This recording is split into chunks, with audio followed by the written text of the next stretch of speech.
5:30ಗೆ alarm ಇಟ್ಬಿಟ್ಟು 5:45ಗೆದ್ದೆ. Hi good morning. 5:30ಗೆ ಹೊರಗಡೆ ಬಂದರೆ ಕೋಳಿಗಳೆಲ್ಲ ಒಟ್ಟಿಗೆ ಬಂದುಬಿಟ್ಟಿತ್ತು. ನೋಡೋಕ್ಕೆ ಚೆನ್ನಾಗಿ ಕಾಣಿಸ್ತಿತ್ತು, ವೀಡಿಯೋ ಮಾಡ್ಕೊಂಡು.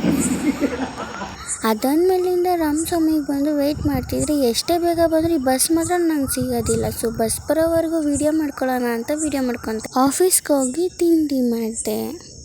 5 minutes later. ಅದಾದಮೇಲಿಂದ ಮಧ್ಯಾಹ್ನ ಸಿಕ್ಕಾಬಟ್ಟೆ ತಲೆ ನೋಯ್ತಿತ್ತಂತ ಹೋಗಿ ಈವ್ನಿಂಗ್ ಕಾಫಿ ಕುಡಿದ್ಬಿಟ್ಟು ಡೈಲಿ ಇದ್ದೇ ಇರುತ್ತಲ್ಲ ನಡ್ಕೊಂಡ್ಬಂದೆ. ಸೊ ನಮ್ಮ ಪಪ್ಪಿನ ನನ್ನ ಜೊತೆನೂ ಹೋಗಿ ಕರ್ಕೊಂಡು ಹೋಗೋಣ ಅಂತ ಕರ್ಕೊಂಡು ಹೋಗ್ಬೇಕಾರೆ ಅವ್ನು ಸುಮ್ಮನೆ ಒಂದು ರೋಡಲ್ಲಂತೂ ಹೋಗಲ್ಲ. ಅವ್ನಿಗೆ ಹೆಂಗೆ ಬೇಕು ಹಂಗೆ ಕರ್ಕೊಂಡು ಹೋಗ್ತಾವ್ನು.